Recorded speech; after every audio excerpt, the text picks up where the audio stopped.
you know, we really on the police, in the police department, we kind of take a back seat to that. We look at our role as a support role for public works in order to try to get these streets cleaned as soon as possible and as efficiently as possible. So with that, I'm going to go ahead and turn it over to you, David. Go ahead. Thank you, Lenny. Thank you, everyone that's attending via Zoom and the people that are here in the room. I'm honored to be here and work for the great city of Columbia Heights, and I'm happy to answer any questions you guys might have. But a little bit about myself. First, I'm, like Lenny had mentioned, I'm the street and park superintendent. I personally have been plowing snow in the private world commercially for over 18 years. I started working with the city of Columbia Heights in 2016. I started as a laborer in the park department, and I worked my way to the street department where I plowed in the big trucks that you guys see with the wings. I had my own route. I took care of that.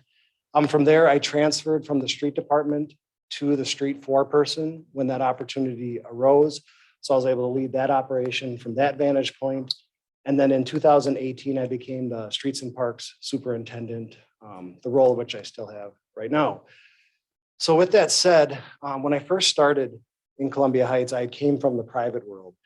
And I was very interested and very impressed to know that the city of Columbia Heights can plow all of the streets typically within 6 to 8 hours on a 6-inch snowstorm.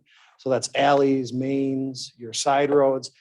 That's impressive. That's impressive to me, since typically when private contractors write their contracts, 12 hours is the industry standard typically for the amount of time to get done. And considering we get that within 6 to 8 hours, that was impressive. So I would like to compliment our city workers and our city council members and everybody else that gave us opportunity to have the right equipment to get that done in that time frame. But with that said, how the operation works, and the operation has been evolving. The equipment over the years has gotten a lot better.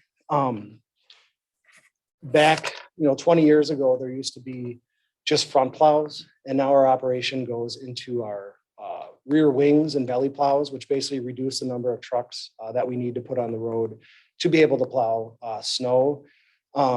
There's a lot of technology coming out, and I try to stay on the forefront of it as far as ice control. We're going down the liquid world, which is helping us stop a lot of issues that would happen when we were only using sand or salt sand in relation to hard pack and icy conditions. But if you're looking at a typical operation on a snowstorm, for us, and what I've learned privately and here with the city, is timing is everything. The longer you let snow sit on the roads, the longer you let snow compact, the harder it is to remove, the more chemicals you need to apply, and the more man hours you need, and the more dangerous the road conditions become. So what I try to do during any given storm is I watch the radar. NOAA is another resource I utilize, and I try to time our response to that storm to go out and try to make sure we're not, packing down the snow as much as we can on our roads. So typically, I let the storm dictate when we go out and plow. But with that said, we, for the most part, only use 12 to 13 people to plow snow for an emergency event. We have 4 route trucks would operate our main, thoroughfares. We have 1 alley truck, a larger dump truck with a V plow that we use for our alleys. We have 2 loaders. One of our loaders, we just bought a larger snowplow for that takes care of cul-de-sacs and parking lots, and another loader that goes out and helps out our route dump trucks. We typically have 2 sidewalk machines that take care of our city, responsibility for sidewalks, pathways, our municipal owned buildings. And then we have 1 to 2 4x4s, that go out that kind of hit various locations around town that need help. And then we have floating positions as well. There's always equipment breakdowns. There's always people sick. There's always something going on to where we need a little bit extra help. But our goal basically is to stay flexible and to make sure we are removing that snow as fast as possible. And with that said, that's kind of typically how we operate our snowplow operations. And so on the police side, when we do have a snow event, and that's where things have kind of evolved over the years. We have noticed definitely that trucks are out quite a bit earlier than they used to be. And really, like I said, our role at that point is to support anything that Public Works is doing. And mainly that comes down to if there's a snow event where we've got 3 or more inches of snow, if we have vehicles that have to be moved, we will help Public Works and get those vehicles out of there one way or the other. Generally, what we try to do is we'll try to make contact with the owners of the vehicles whenever possible. It's not always the case, but that is one thing we generally will try to do. And we have fairly good success with that. But again, not always. Like, for example, so far this year, I don't know how many snow events we've had. I don't know, 3 or 4, I suppose. We've had 3 or 4 that have met our 3 to 3.5 trigger point for our snow policy, but we've also had a numerous variety of other storms that have fallen underneath that, being a 1/2 inch all the way up to just under, 3. So yeah. So just to give you an example there, I think we've towed 9 vehicles for this season so far. So like I said, we really try to be mindful of that. We don't want to, everyone's seen the pictures or the videos of the news crews going down to the Minneapolis impound lot to see everybody all upset about getting their vehicles out of hock. And we try not to do that. We don't use the Minneapolis impound lot, but just as an example. So we do try to work with the neighbors and the citizens so that we don't have to do that. But yeah, again, like I said, we do end up from time to time towing some vehicles, just depending on what success we have as far as getting a hold of the homeowners. And so generally, and like David said, the one thing I've noticed compared to, and I guess I did really notice it when you guys went to the V plows or not the V plows, but the wings and the belly plows compared to the old front plows, is and then also the pre-treat. That's probably what I've noticed the most, and that's been a few years now, I know, but compared to when I started here in the 90s, I mean, first of all, I thought maybe for some reason Columbia Heights never bought salt, because all I saw was sand everywhere. And the roads, you had to have your head on a swivel at every intersection, whether it was controlled or uncontrolled, because that hard packed snow, I mean, it was kind of crazy.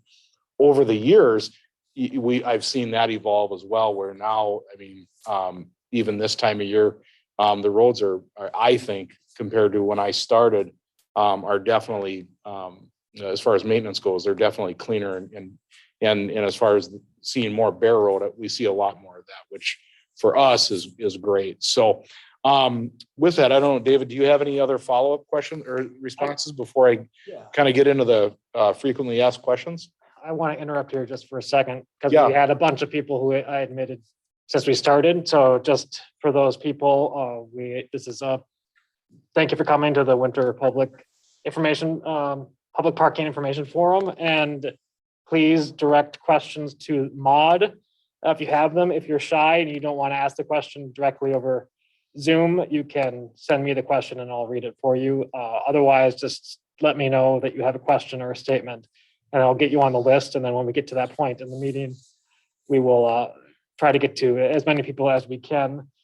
And again, this is Police Chief Lenny Austin and Superintendent of Streets and Parks, David Cullen. And I don't know if you want to touch on this again, but why is it important for you to be getting this information out to the public? For us on the public safety side, I mean, again, the one thing with an older city like Columbia Heights, the streets are narrower. And so one of the concerns that we have is just access of these streets as the winter months go by. As the winter months go by and we get more snow, those streets, regardless of how, the public works folks try to plow curb to curb, those streets tend to get a little bit narrower and a little bit narrower when you start to park vehicles out there during the day and that type of thing.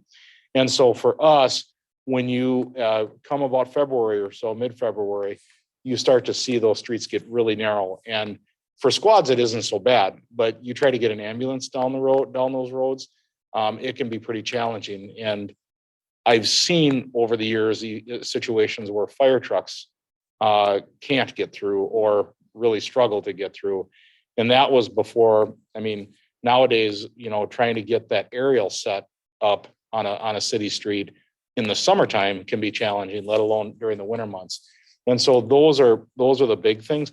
The other thing, and I think David touched on it, but the one thing that I've seen change a little bit over the years, we have a lot more pedestrian foot traffic. And it is really interesting and amazing to see the number of people that are just out walking, whether they're out walking their dogs, whether they're out jogging, or whether they're walking to the bus line. We have a lot of pedestrian traffic. And so with that, yes, we have sidewalks, but not every city street has sidewalks. So that means they're generally going to be walking on the street. So with that, that's the other concern that we have to be aware of is that it's not only just for vehicular traffic and public safety vehicles, but also for pedestrians. So those are kind of the big areas that we look at when it comes to getting the city streets, plowed in a timely fashion. With that said, our 6 to 8 timeframe on a 3 to 6 inch snowstorm is dependent on how our equipment is set up. With these rear wings and belly plows, we're not, because the streets are so tight, the normal width in Columbia Heights is around 30 feet. The national average is 50. We have some streets that are narrower than that in Columbia Heights, some streets that are a little wider, but typically you're looking at 30 feet. Our trucks are wide, just as a dump truck. And then our rear wings are anywhere, depending on how they're placed, 10 to 12 feet out. So essentially, it reduces half the number of dump trucks that we have to have and employees. And it allows us to plow basically 2 passes at one time. And we don't have to put our front plows on when you think of like a normal plow truck, because it's very hard to get around the city, with those on. And another thing that we've struggled with, and it's just kind of the nature of the evolution of public works and retirements, is all of our staff is very new, and we're in training right now to train them. When you're in a plow truck, especially like a big route truck, all you have to see when you're plowing is this little mirror on your side. And that's how they track. I get a lot of phone calls about people, saying about how we're off of the curb and we're not very close. Well, we're not doing that intentionally, by no means. Everybody takes pride in what they do, myself included when I was plowing, but you only have a little mirror to watch that wing. Having cars on the road, one car parked on the road can hamper the operation. You have to stop and pick up the wing. You have to realign. You have to drop it and continue plowing. Every time that happens, that's a chance to hit the curb, go into someone's yard, not be close to the curb. It really can mess with the drivers. And if you have 2 cars that are parked side by side or even just close enough together, there's only at best 14 feet in between those 2 cars. Those drivers then have to back all the way out of that street, which is very dangerous because those trucks have a lot of blind spots. Plus, we have new drivers that are in training. So for us, I think when a driver makes a turn and comes around and sees a wide open street, it's like the best feeling in the world, because you can just sail down that road. You can line yourself up and get that street plowed curb to curb, which is what everybody wants. So that's really important. And also responding to that in an efficient way before the snow freezes, before the hard pack sets in, so we can get that peeled off the road, apply our chemicals, and move on to the next street. Now, we do go back and try to plow. I don't know how this term came to be, but snowbirds. But we do go back and try to hit those spots, but people don't always move their cars in a very predictable manner. So we don't always know when they've been moved. So we try to hit them the next day. And a lot of times you run into frozen hard pack with that. It's hard to remove. So. Yeah, I've often wondered why they call them snowbirds as well, but that's what we call a vehicle that's been plowed around. So, Ben, should we go ahead and move on to frequently asked questions? Yeah, sounds good. Okay, so these are some of the more frequently asked questions that we see Some of these were questions that were submitted from the podcast that we recently did regarding winter parking, and some of these, David, I might have to throw back at you just to talk a little bit on. But the first one of the questions that we get is why 2 to 6 a.m.? It seems like an arbitrary time, and for that one, at least on the police side, one of the things for us, it's usually the quieter time as far as traffic, and so I'm guessing that's probably why we look at when it comes to plowing operations. A lot of times, you folks are out at that time. So 2 to 6 is nice because if you look at our snow policy, it states that curb to curb, the city's not being plowed until 3.5 inches. That's when that trigger sets in, but we plow at every inch of snow, or we're doing something. We're doing some sort of ice control. We're doing some sort of scraping. We're doing some sort of operation almost at every point of that storm, no matter how much we get. And we do that because the more proactive we are, the more of the snow or ice we can remove, the less chemicals, the less man hours, the safer the city is. That 2 to 6 a.m. is a really nice catch-all for storms that don't fall within that 3.5 inch snow trigger. So that's a really nice time that we have set where we can go out and operate. Also, like if we have a day storm, a storm that happens, between 7 and 5, we have to deal with rush hour. We have to deal with people leaving for work. We have to deal with all these factors that make it hard to plow. We do plow in those events, but often we'll plow during the day and then we will reschedule crews to come back in. And that 2 to 6 is nice because it's a time when I know the road should be at their least capacity for parked cars and people moving around. So we tend to use that as a almost repeat time to come back and kind of readjust and kind of get the city back under control. All right, great, thank you. The next question that we get is regarding rental and parking permits. Why are renters not allowed parking permits? They can apply as a general rule. They are denied.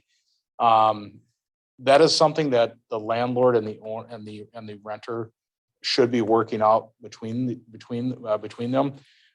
The way our ordinances are written, for every 1 bedroom, for example, if I rent a 1-bedroom apartment, the landlord is required to provide a parking stall.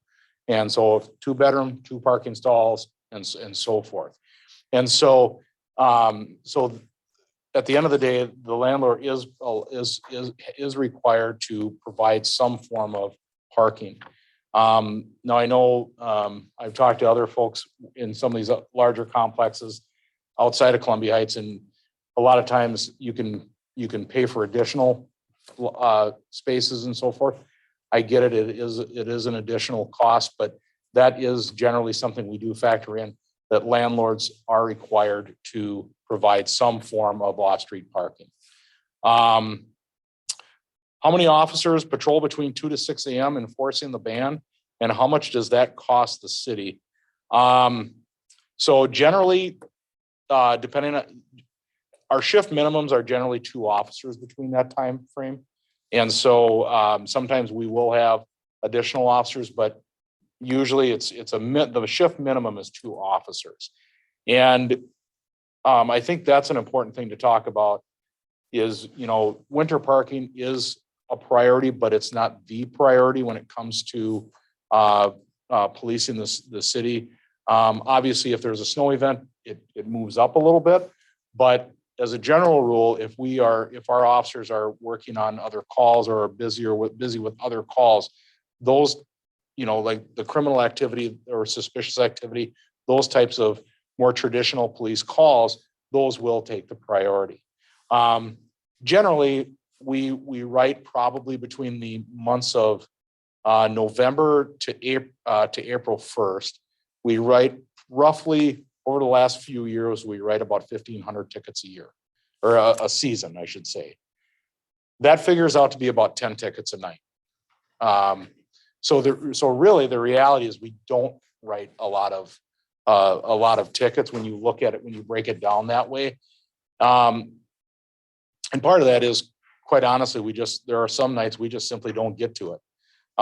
We just simply don't. So that's that's one of the questions that we get a lot of the times.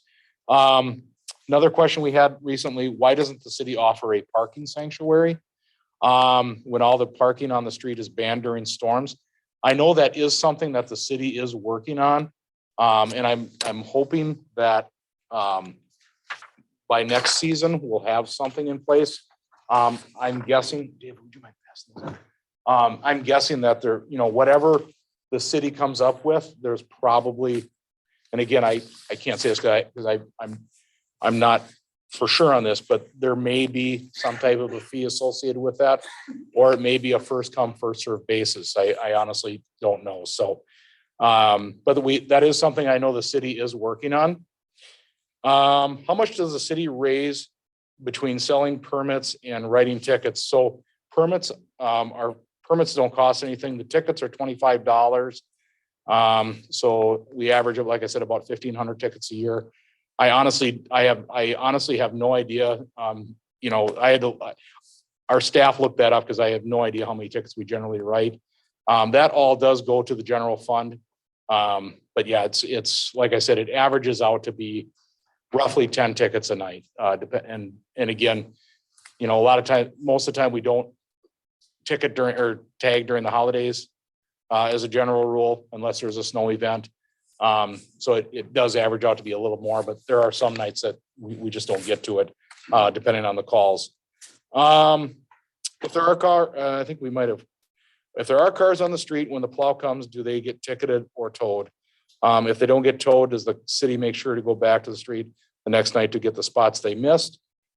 So with that said, being an operator, being out on the roads, being in these dump trucks as this operation is happening, one thing I've been impressed with, I think for the residents, as far as how the police department will handle, cars in the way, our route truck drivers don't want to stop. They don't want to slow down. They want to get the job done and get it done efficiently. So they'll make do with what they can and plow as much as they can.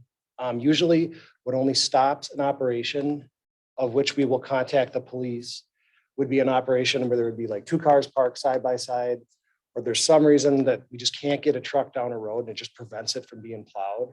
Or if there's just a section that's so wide or so many cars are parked on the road that it's just, not worth it to plow it. That's usually when we'll contact the police. One thing I've seen the police go above and beyond, they're not just putting a ticket on, towing it, and it just disappears. They'll call home numbers, they'll knock on doors, they'll really try to get those cars moved for us, which it is impressive, to see. And for us overall, the city, it really isn't too bad. We only have a few areas in town we can't plow, but for the most part, we can move around the city, pretty effortlessly. But when we do run into those situations, that's typically how the police will handle it. And All right. Lenny, we have a direct follow-up question to what you were talking about. And do you know how many of those tickets get paid? That's a great question. No, so they start out as an administrative ticket, and then if they get usually 7 days to pay it, and then if it doesn't get paid, then it'll go to a county ticket.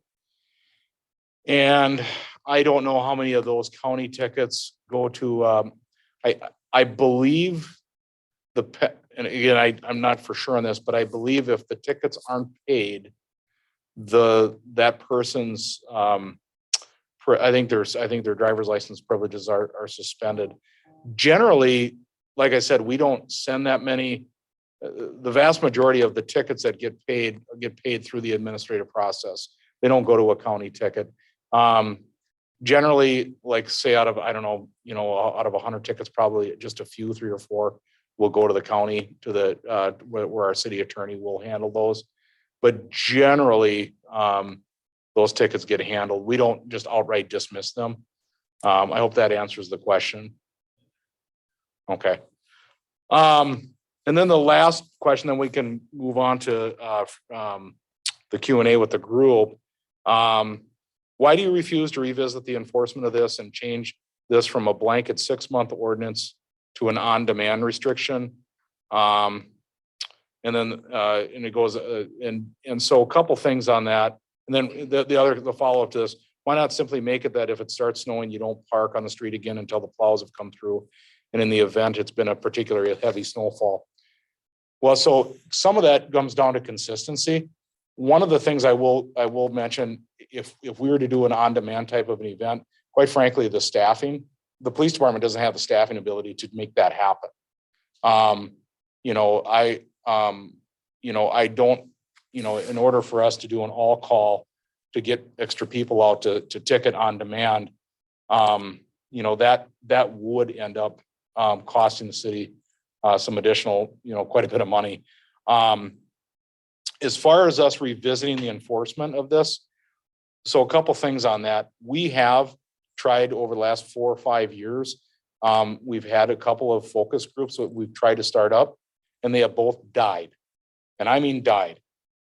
People said they wanted to be involved, and then all of a sudden, when push came to shove, nobody wanted to do it. Now I'm glad to see that there's quite a few people on here, and that's great. But what I will tell you in the past, and again, we had one of our sergeants who was working on his master's degree and wanted to do this as an actual project for his thesis, and it died. No one wanted to step in and have a conversation about this. A couple of years prior to that, we had another focus group that got together, and I think they met once, and then after that, it just died. And so, and I think there's probably a lot of reasons why it died. Part of it is to try to change an ordinance like this. It is challenging. The other thing, and I think this is important to remember, this is, we're not, at least me personally, I'm not married to this process. But what I can tell you is, if someone has a better idea, I'm all ears. But it has to be a better idea, and it has to be efficient, and it has to work. And I know we get a lot of conversations about why we tow so many vehicles and why we ticket so much. The reality is we don't ticket very much, and we don't tow very often. I think we average about, again, over the last several years, between 30 and 40 impounds in a season, depending on the snow event. And this year, like I said, year to date, I think we've towed 9 vehicles. So the reality is we don't tow a lot of vehicles, and we don't ticket a lot of vehicles either. In fact, I'll be very honest, I get it from both sides. We don't tag enough, we tag too much.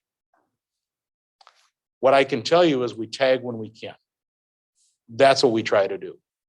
And so, and at the end of the day, whatever we do, it's to support everything that Public Works does.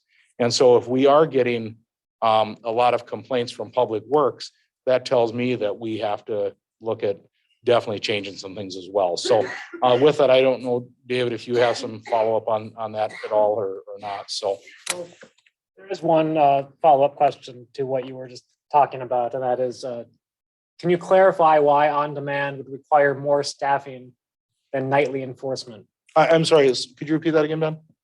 Can you clarify why on-demand would require more staffing than nightly enforcement?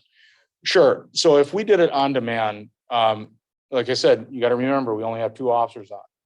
And if we have a major snow event and we haven't done the enforcement like we have, throughout the year or throughout the season, there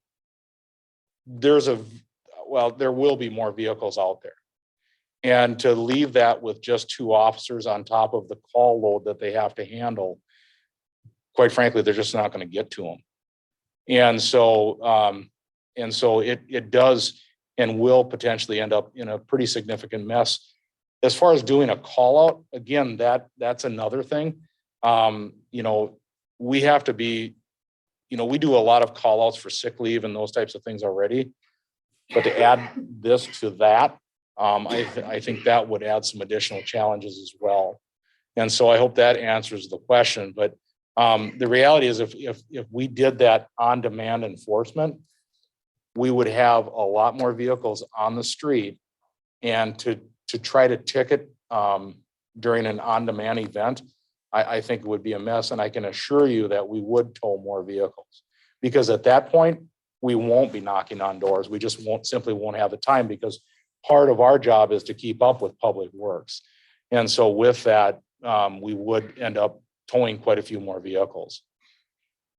Another part is just simply how many people can accurately tell me how much it's gonna, I feel like some of the weather forecasts are wrong after it's done, let alone before it actually does snow.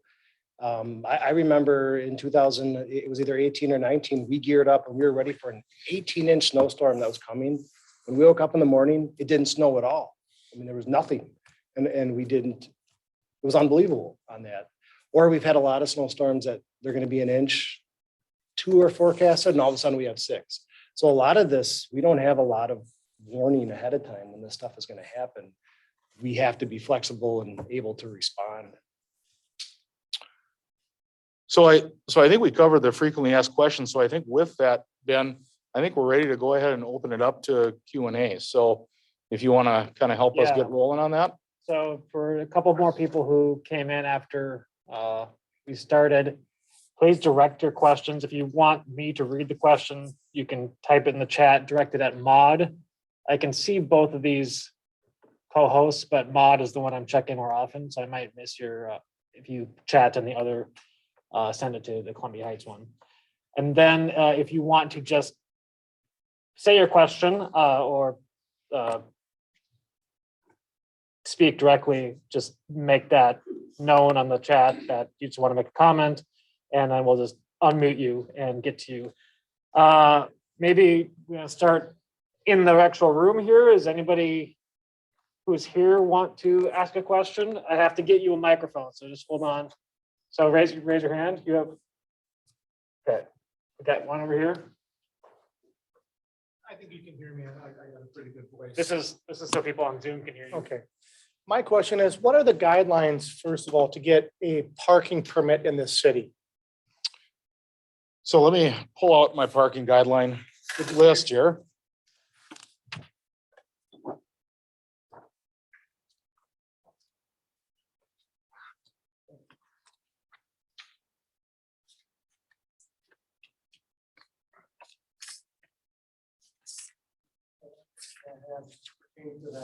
If you have a 2-car garage, does that count space for parking the vehicle, or does that not count in your total vehicle count? So that's a great question. So when someone applies for a parking permit, we go out and actually look at the address. And so if the person, a couple of things we ask, how many vehicles do they have? How many drivers do they have? And then we also look at how much room they have.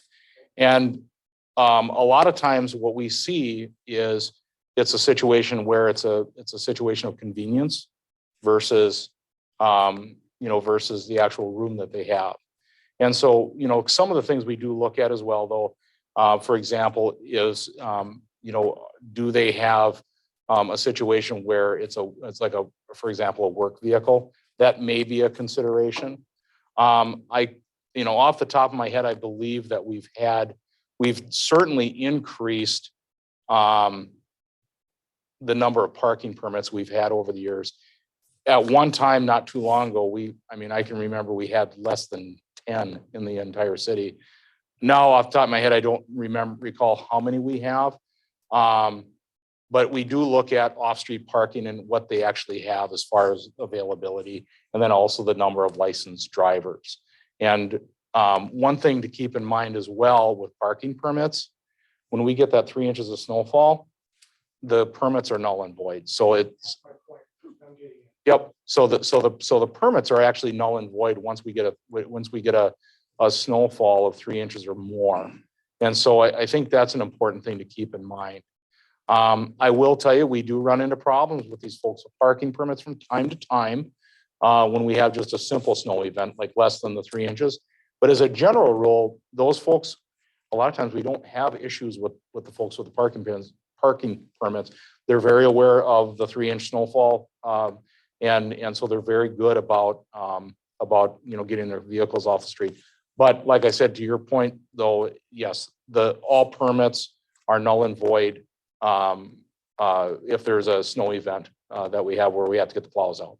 So on the city's behalf, if they got to plow around a vehicle 3 times in 3 days and the vehicle hasn't moved. And then the city has to come back on another day and do a cleanup because that vehicle, they go out, they leave for the weekend, leave their 2 vehicles parked in front of the house for 3 days, 4 days.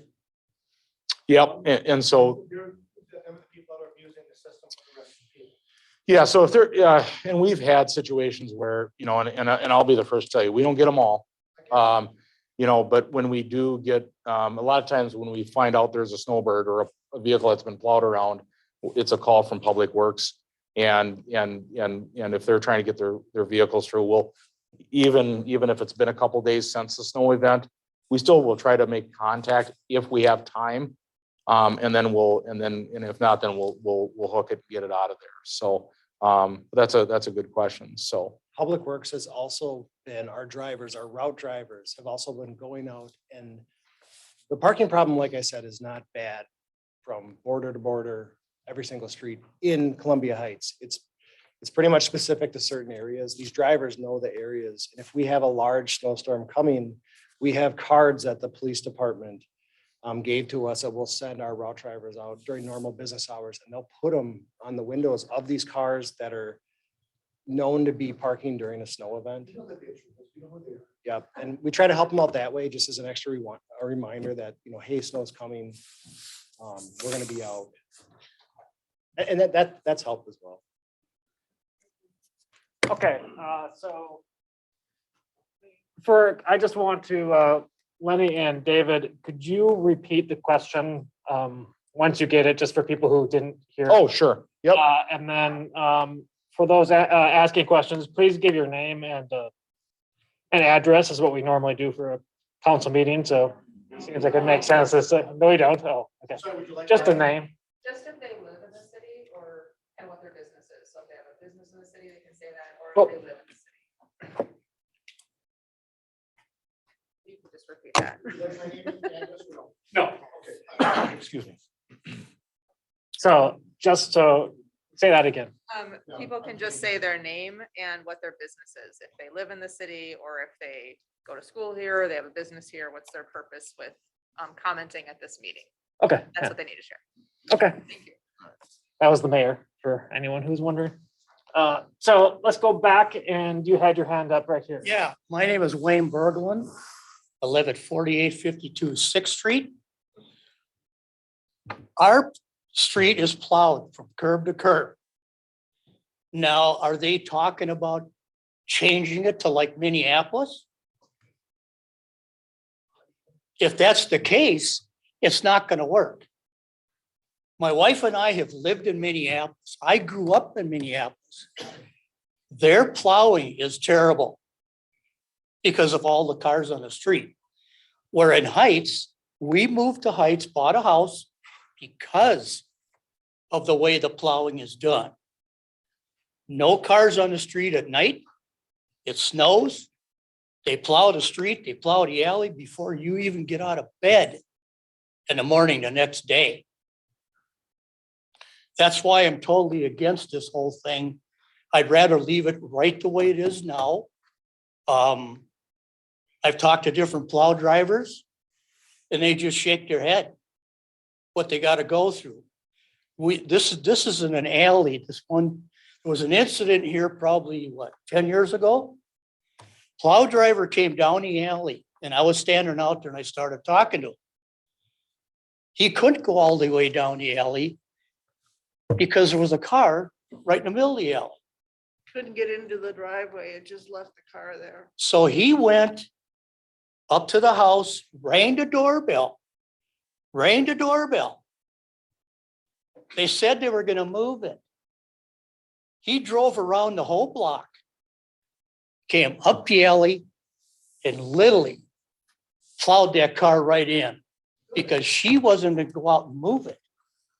And if this things get changed, okay, say they're going to plow one side, how many days after that are they going to have to move the cars to plow the other side? And there's people out there now that don't even move their vehicles at all, so the plow drivers can get on there and get it done. And like he said, These plow drivers don't want to stop. They want to get their job done and go on to the next block that they have to do. And they're doing a great job. So that's what I have to say. Well, thank you for the comments, sir. So, just to be clear, so really, this is just an opportunity for everyone to ask questions, or if they have comments.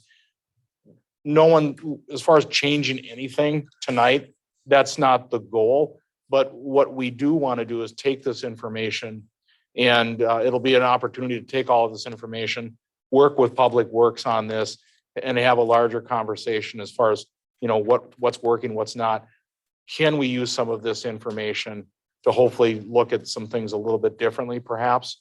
But again, I go back to the things that we, before we do any of that, we want to take this information, digest it, present it back to the council, and have a larger conversation with the council at a work session.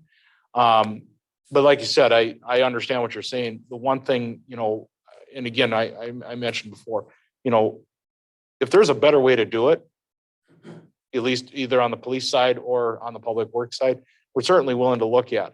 But the other thing that we want to do is have this larger conversation first with each other at the department level, and then at the end, present it to city leadership and have a larger conversation with them and get some feedback from them as well. And then hopefully get some further staff direction up to and including perhaps any recommendations or suggested changes. So, but thank you for the feedback on that. So, and same with you too, sir. And I just want people in this room, if you just raise your hand, I can get you the microphone. There's also kind of microphones being passed around. If it's red, that means it's on mute. You just press the button and it goes green. So if you don't want it picking up your audio, just keep it on red. And I want to just quick go to somebody on Zoom here for a comment. Nikki, are you ready to give your comment or question? You're on mute right now. I certainly can, Ben, if we're ready. All right, yeah. All right. I just first of all wanted to thank everybody for this meeting tonight. Thank you to the mayor and the city council for showing up. We appreciate this space to be able to discuss this issue. And I wanted to thank you guys for the podcast and taking our questions then. That was very helpful. Thank you. I have been talking to the city and have been speaking out against the parking ban for a few years now since I moved back to Heights. And my issue with the ban has kind of already been said by the city. They'll ticket you when there's no snow, but they can't possibly ticket everyone when it is snowing, which is the issue. We want our streets to be plowed curb to curb. Everybody wants it to be plowed. Everybody wants people off the streets when there's 3 inches of snow or more. So if you can't afford that, then enforcing the overnight ban doesn't help with the plowing at all, in my opinion. I also, I just wanted to know where do you think these people park? Where do you think 2 adults, and let's say they have a teenager with a car, where is that third car expected to go when there's only 2 spots? So I know for a fact, because my sister has a wonderful 4-car driveway, that people have parked in her driveway and then walked up to 3 or 4 blocks to their house. So if we're going to talk about public safety, let's talk about that. Let's talk about the rise in carjackings that are happening at night. And you are now asking people to sometimes park 4 blocks away from their home. These people are walking in the cold, and the cold and the ice do way more harm than the snow. So you're now asking people to maybe in the early mornings going to work to be out there and doing this trek for really no reason, because you can't do all the plowing in those 4 hours. And that was answered in the podcast as well. So I just think that with all these new apartments coming up, the ones on 40th, the ones that are going to go where the old Rainbow was, I don't know how easy you think it is to get a landlord to do anything, because as you know, a landlord just lost 21 homes in the city due to not taking care of them.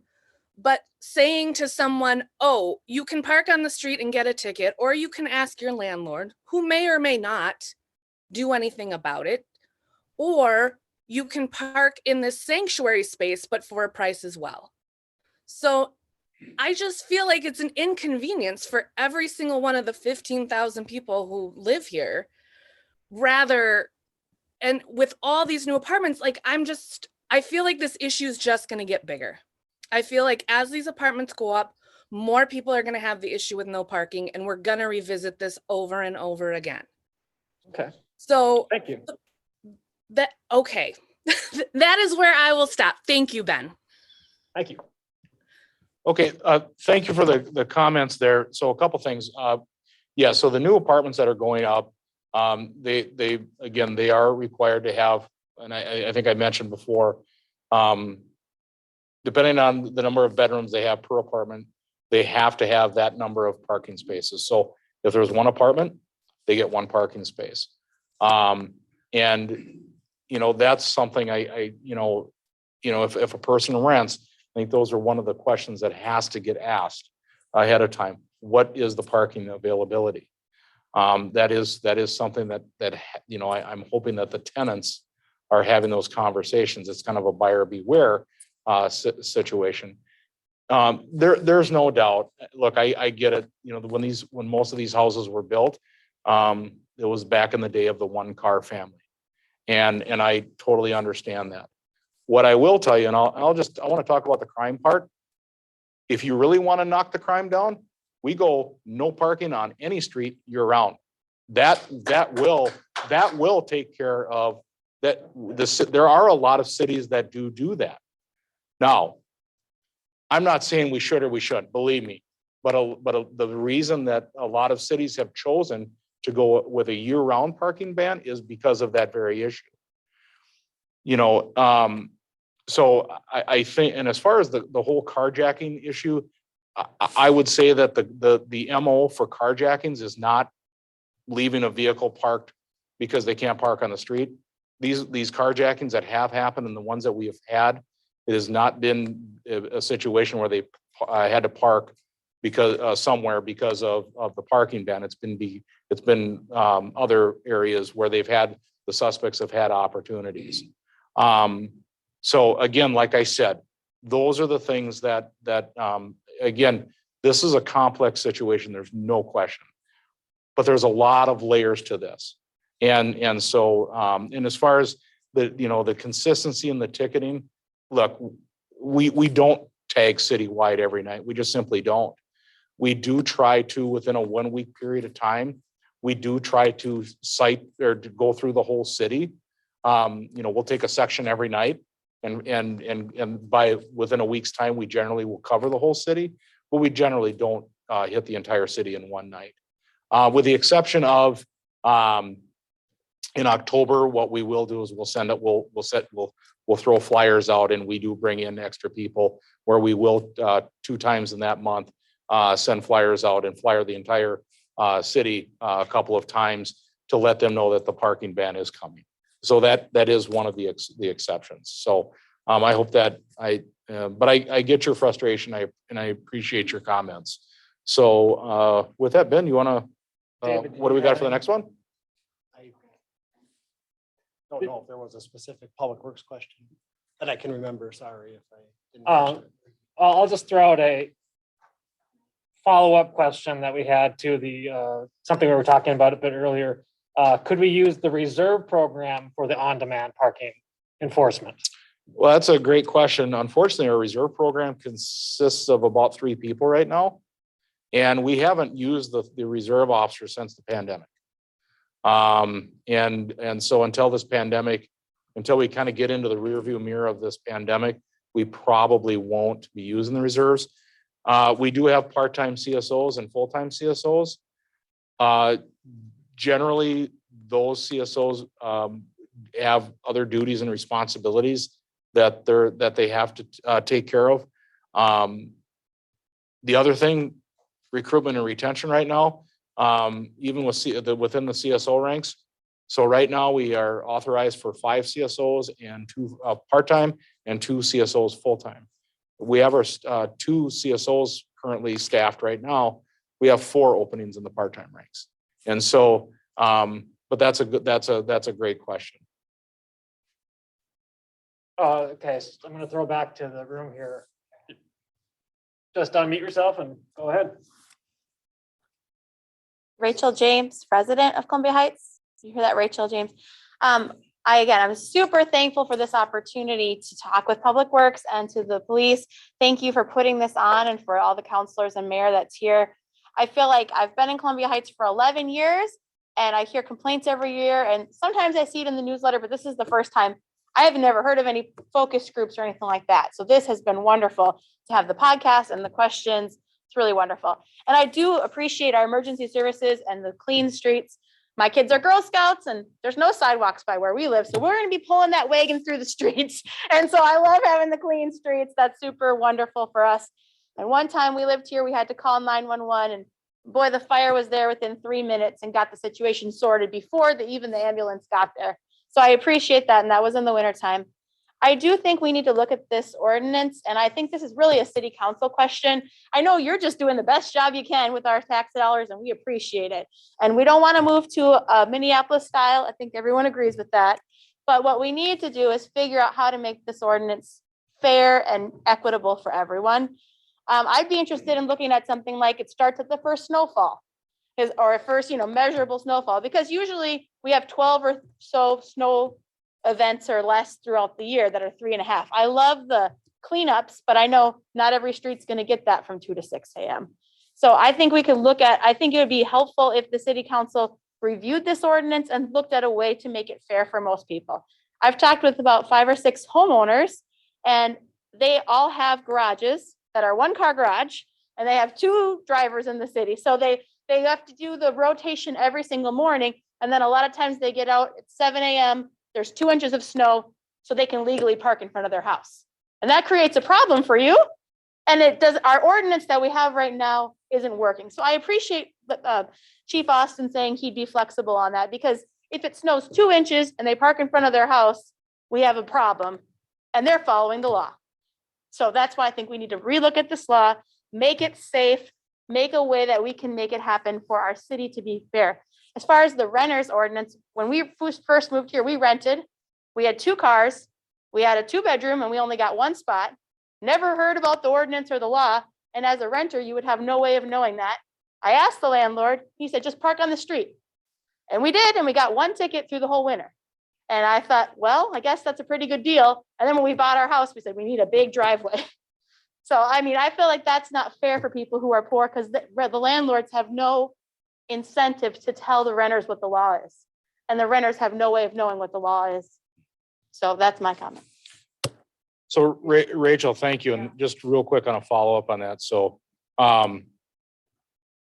so this year we did, from an operations standpoint, we did do it a little bit different. We actually did not ticket. We still enforced the parking ban through warnings until the first measurable snowfall, which I believe was like early December. And then that's when we went from warnings to citations. So we did dial it back a little bit this year. And believe me, no one was happier than the officers. The officers really appreciate that. Because believe me, working patrol and doing the parking detail, yeah, that's not top 10 for me. So, so I get that. But you're right. A lot of the landlords, and again, it goes back to the landlords are required. And when they give you that misinformation, if we would have known that, we would have certainly had a follow-up conversation with the landlords. But yeah, it's unfortunate that a lot of times the landlords will simply just say that, and then you roll the dice. And so and a lot of times and like I said, we kind of hear from all ends where we've had streets where there are certain streets that I know when I work patrol that a lot of times I missed because it's a street that's tucked in, and sure enough, I'll get a note left in my mailbox to check that street that night because it hasn't been looked at all winter long. And we'll have 5 vehicles there. So again, I understand what you're saying. That's why we really do try to go out there and get that information out there. I do have to say, and you know, compared to other cities, I think we try to work with people as best that we can, but you're right. And I will tell you that, for example, and believe me, I've been bitten in the backside because of it. But if we have an early thaw, we back off on the tickets. We do. I mean, because we know that, you know, if I mean, fortunately, you know, a few years ago when we had the 18-inch snowfall that never happened, that's an anomaly. The snow predictions are pretty good. So if we get into March and it looks like we're going to have a beautiful spring, we're going to back way off on that. And one of the questions we always get is, why don't we push this into, May 1st? Because, when there's an April snowstorm, what do we do then? Well, it's simple. If there's an April snowstorm, generally the temperatures are fine. So that snow is gone within a day or two, and we can work around that. And Public Works can work around that. So that's really what we're talking about. So, but thank you for the question and the comments. So The only thing I wanted to just repeat is, I don't think we address, what if it's less than 3 inches, but more than nothing, and it's 7 a.m. and people park on the streets? Because I don't see how the ban really helps Public Works when they need to plow it, because you don't want it to freeze like we've been hearing. Yep. So that's we fine. we still cite, we don't cite citywide, but that's a good question. And part of it is to get, so we can get this, If it's less than 3. it's 2 to 6 a.m. parking. It's 7 a.m. If it's 7 a.m., then that we still can, so if we can't get the vehicle moved, we can still tow it I forget the name of the ordinance violation, but it gives us the authority to tag and tow. And so we can do that if we need to. Generally, most of the time it's usually for that snow event where we have more of a snowfall. But we do have the ability to do that when needed. So As of right now, currently how it stands, how we are handling snowfalls that are under that 3.5 inches, 3 to 3.5, is we will plow as much as we can during the event, during normal business hours for Public Works. Sometimes up to rush hour, we try not to be in rush hour. It's too dangerous for everyone, typically, for us to do that. We use that 2 to 6 a.m., which is enough time, but it really pushes our drivers. And we can come in at 2, or we'll come in at 1 and hit the roads at 2. And then we will finish up the city, whatever we can't get, whatever's still out there that we couldn't get during the day for snowstorms that are under that. Now, from a Public Works perspective, from just a snow clearing operation perspective, ideally, which I know is not possible, I would like no cars on the road until we're done plowing snow. I realize that's not possible, but we're using that 2 to 6, which is kind of enough time, but not really, to get the whole city done, or at least the main routes and some of the side roads. all right, Ben, who do we have next? We have Tom K. Tom, I'm unmuting you. Can you hear me? And are you able to make a comment and question at this time? Sure. Yeah, I'm a resident. I've been a resident in Heights for the last 15 years. I have 3 kids. They go to elementary, middle school, and high school. And I've had the opportunity of living and having ample off-street parking, as well as living in a rental and not having parking. My first question is regarding, and actually this is more towards the council members and just getting your opinions as well. Starting the overnight parking ban later, starting December 1st instead of November 1st, because according to the DNR information, we've only had over 2 inches in the last 20 years, 0.6 days out of the whole month. There's many years like this year, we didn't have a single day. And I know, Chief Austin, you said that you gave out warnings initially after, and then didn't actually do anything until there was an actual snow emergency or a snow event. But I just don't see the purpose of doing 30 days of the overnight parking ban when the last 20 years, and you can look it up on the DNR information, on average, there's 0.6 days where we have over 2 inches.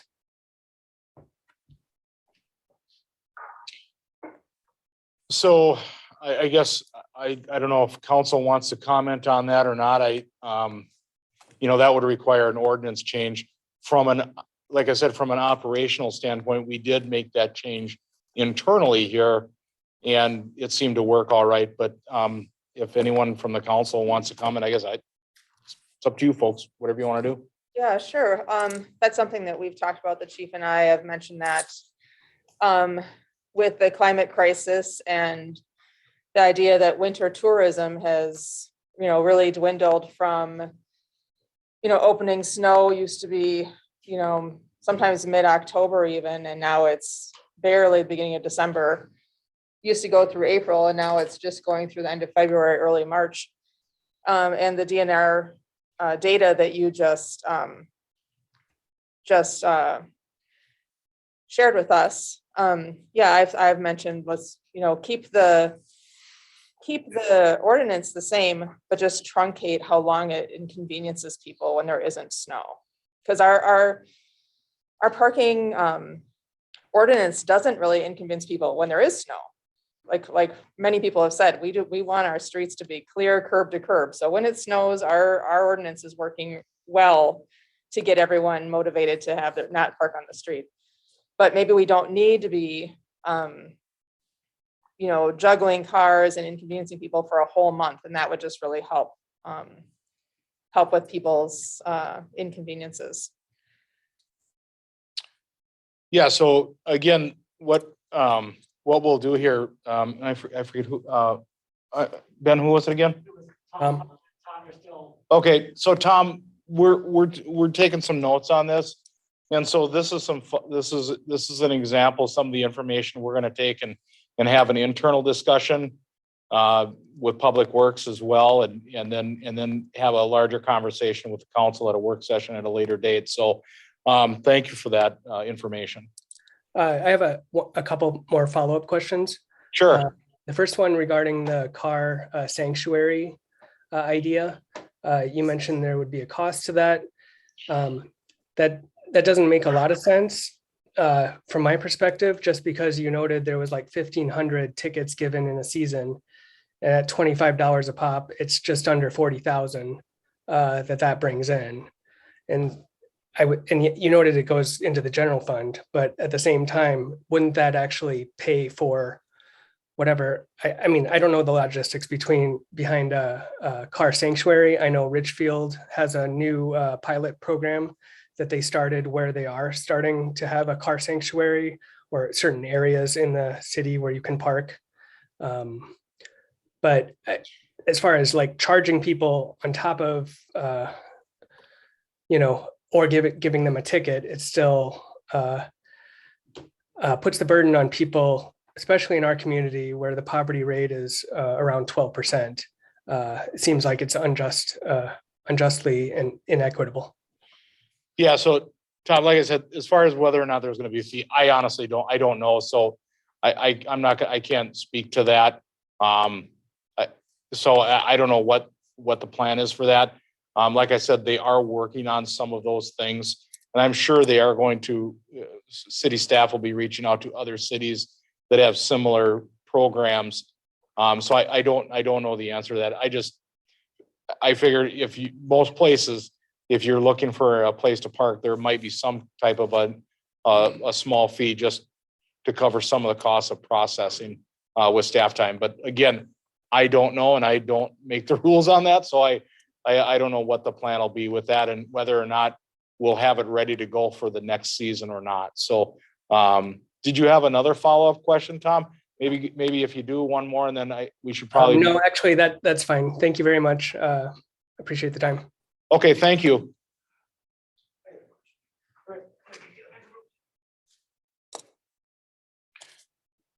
So my question is, you say you selectively enforce the ban when you have time. Okay, are we on the same page? Well, we don't selectively enforce. Well, when you got We- time. When we have time, we. I yes, understand that yes. we're Yep. kind of short-staffed Mhm. and we have to work around other priorities. Yep. I mean, that's, Yes, all right. And I don't think a lot of people disagree about you're doing a great job plowing. I think it's more about cars and the issue of parking. You can come over to our neighborhood and I can look out my back window and see 3 cars parked in the yard, in the backyard. That's where they park every day. You can look out my front window and see a car on the street that hasn't moved in 2 weeks that looks like a snowstorm hit it, because it did. And then there's the 5 cars that are there every night that have never been tagged and towed. And because they park where they do, next to the sidewalk, you guys can't plow it. So then that area does not get plowed because you're not tagging the cars. And we can't get through because they also leave their cars halfway out in the street, blocking the sidewalk. Then you can look down the street just a little bit, and I've talked to the officers about it, and the best response I get is, it's not my job, or I will have somebody look at it or bring it up at roll call, but nothing gets done. The vehicle I'm talking about has moved once since November. We've had multiple storms. And it's never been tagged, it's never been towed. So what I'm getting at is, what do we have to do to get you to enforce the ordinance? so a couple things. One, why don't you stick around and give me your address and we'll take a look at it and we'll get it out of there. What I would encourage you to do is call 911. We've done that. Sir, let me No, finish. I No, you need to understand. let me finish, sir. Okay, sorry. Okay, here's how this works. Call 911. If nothing gets done, you talk to the street supervisor. If the street supervisor doesn't do anything, you call during the day and ask for the captain.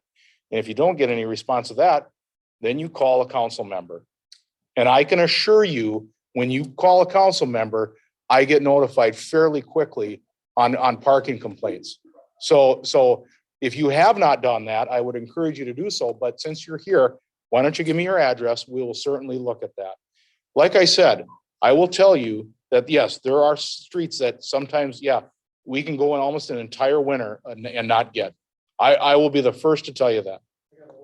I will be the first to tell you that. And again, it's not a perfect system. And if you're looking for a perfect system, I'd love to hear it because I haven't seen one yet. As far as the landscape parking, it's the same thing, sir. If you've got those situations, let us know and we will certainly follow up on it and take a look at it. Absolutely. All right, here's the deal. We have talked to you probably between the neighbors at least 20 to 30 times Where do you live, sir? on 44th, And what? between Central and Reservoir. Yep. Okay, and we have called you guys out 20, 30 times on the same residences. Yep. And nothing happens. You give them a warning, then the next day they're doing the exact same thing. And it's just the same thing over and over. So if we have the ordinances, what good are they if you're not enforcing them? Well, I think we're getting off topic a little bit from the winter park. No, we're Well, staying no, on parking. well, and hold winter on. park- we No, can no, stay on we're- winter no, parking. Just sir, we're getting off topic. I know exactly what you're talking about. And we have cited several times. And if you want to do a data request, I will be more than happy to share the reports with you. But no, because I've driven by there and I've called those in myself. So I know exactly what you're talking about. And the residents that you're talking about, yes. Has that been an issue over the years? Of course. And we've done the best that we can within the means that we can to address these things. Okay. I am very well aware of that address. In fact, once you tell me the house number, I can tell you, yep. And if you did a data request, you can see we have cited these for these offenses. So now, have we done it every single night? No. I think it looks like KT gave you her card. We'll have a follow-up conversation after this is done and we'll take a look at it. What I can tell you is I know exactly where you're talking about and we have cited for those off and on. And yes, has it been an ongoing issue? Yes, sir, it has. Yes, absolutely. This is more of a neighborhood issue versus a larger winter parking issue. And I think we can agree on that. So I think we can have a conversation about that offline. I agree with you for the most part, but then also I'm out walking my dog by 5:30 in the morning. And every morning I see at Keys Park, you guys have cracked down on it, but they're using the park as the renter's parking lot. And it got to the point where there was a half a dozen cars there every night, even with expired tags. And multiple residences have asked you guys for help. And until I got the council member involved, nothing would get done.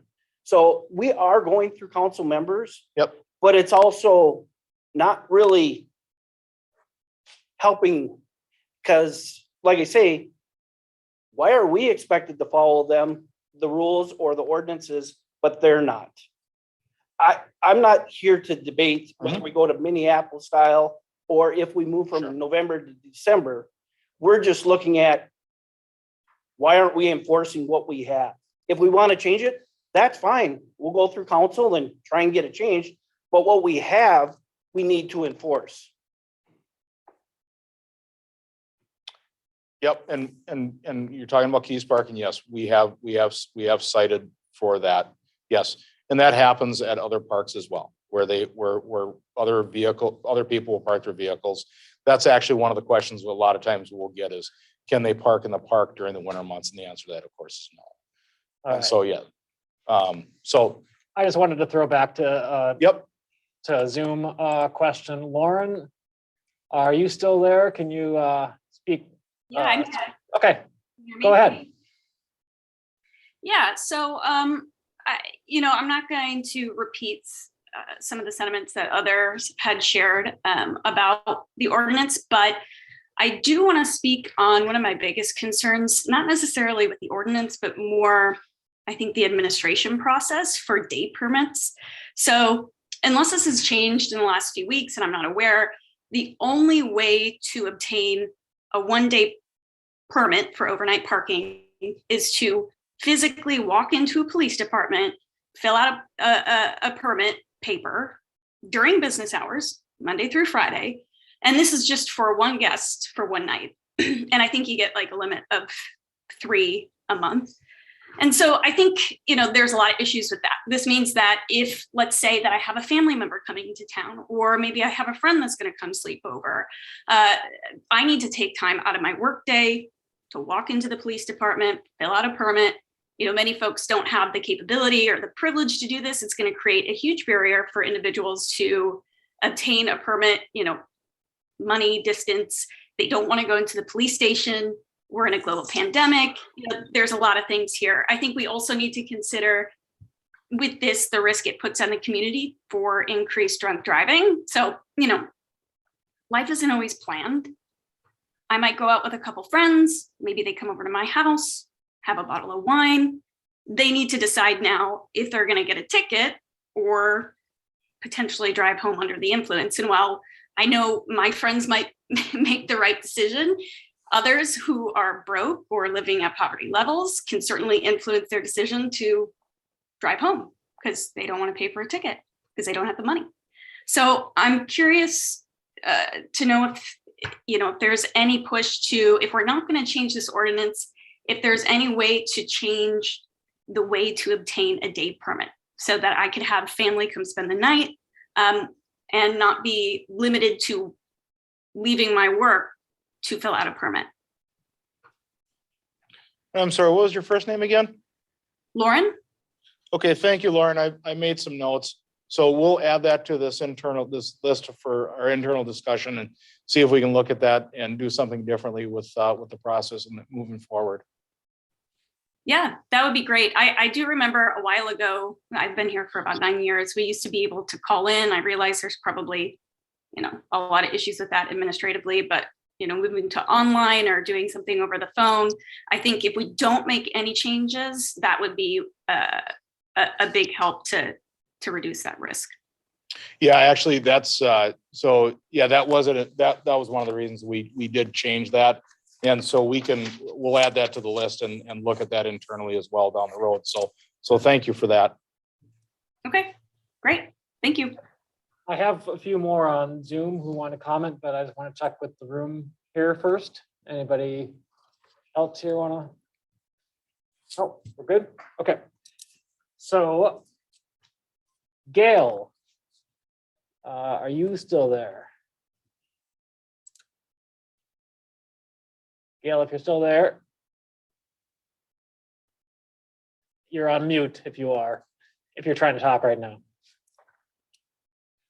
Otherwise, are there some? All right.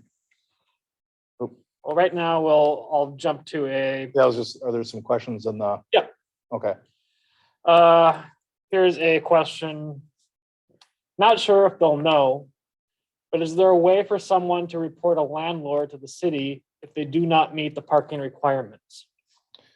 So yes, there is. I would encourage that person to reach out to the fire department and with the specifics regarding that. And then we will work with the fire department to see what the situation is. But the fire department does the rental licensing, the annual inspection. So I would reach out to the fire department and have a conversation with them first.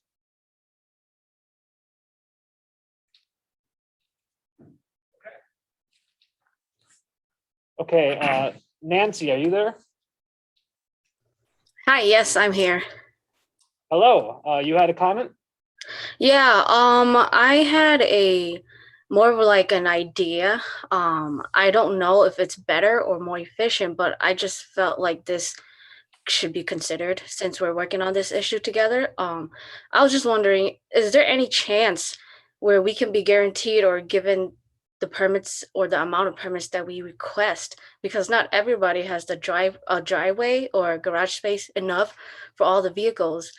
And even if the driveway or garage space is deemed efficient space, there's enough space, like not everybody can still park on it. So I was just wondering, why can't we give everybody the permit they asked for?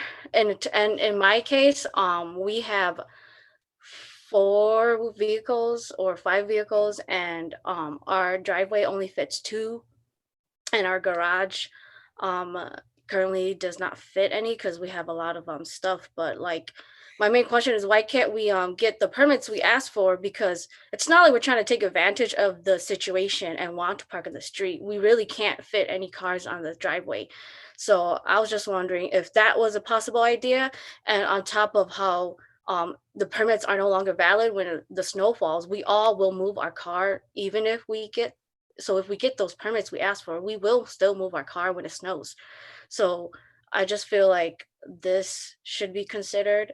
And then, sorry, one more thing. And I also feel like the current ordinance does not really serve all the residents equitably too, because if we don't get the amount of permits we asked for, like this year I asked for 2, but I only got 1. So it's like, oh, the only other option for me is to extend or add additional driveway, but we can't, not every family or household can afford that either.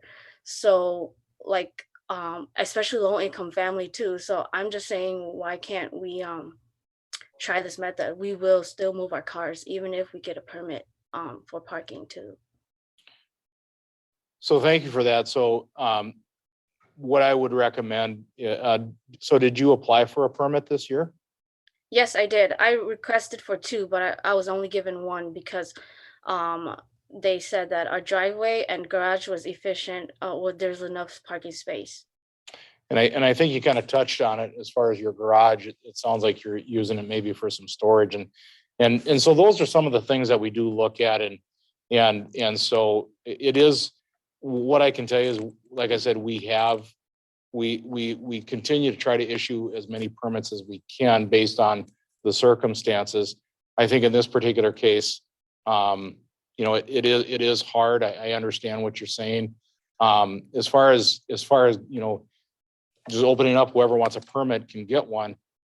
I think that might be a little bit of a slippery slope, because it goes back to, you may get those vehicles off the street during a snow event of 3 inches or more, but that isn't necessarily everyone. And probably even more importantly is, what happens in situations where we have these smaller intermittent snowfalls, which we've had quite a few of this year. So great question, great comments.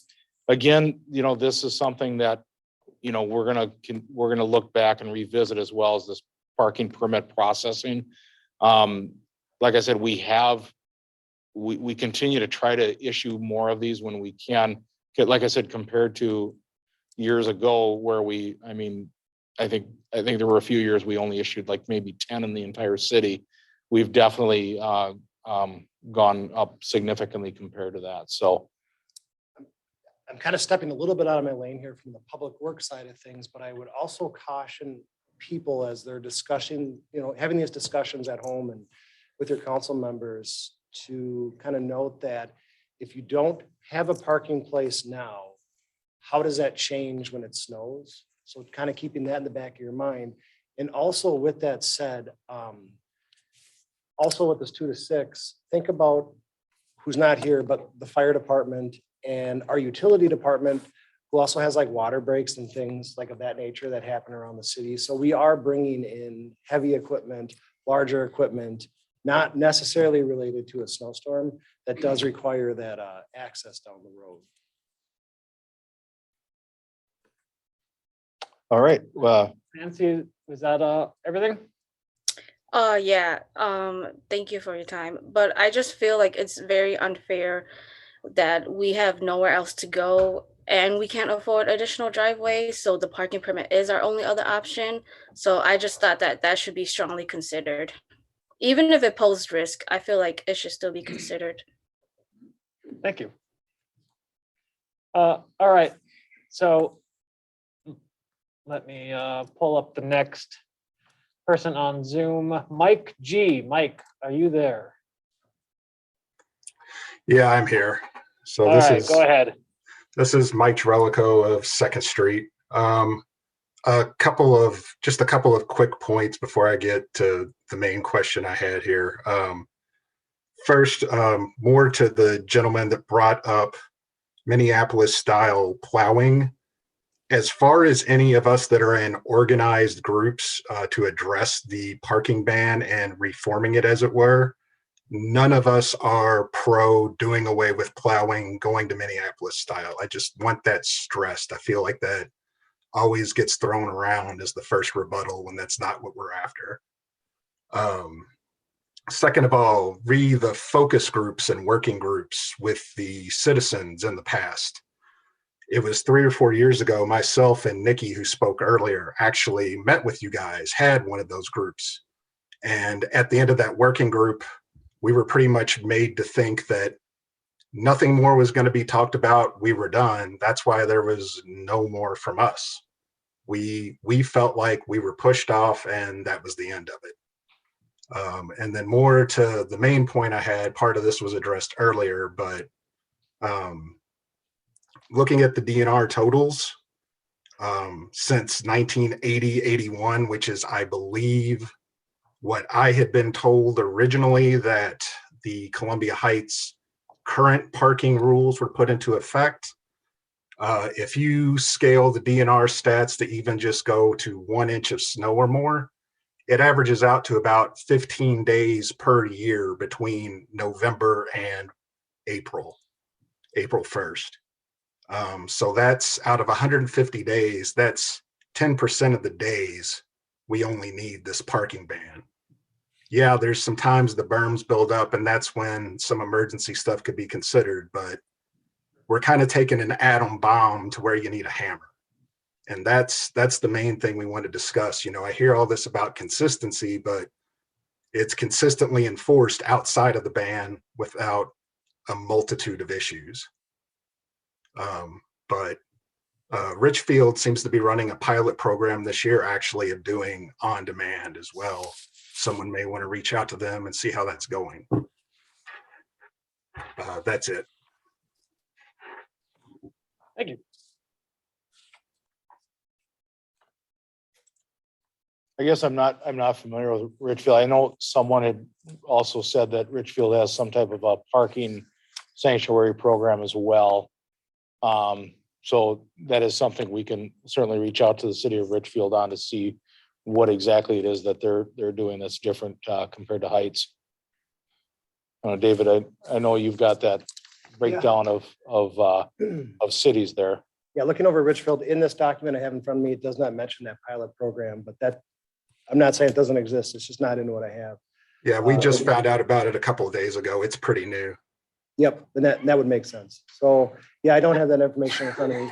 I do know that, looking at, you referenced the DNR data on the snowstorms.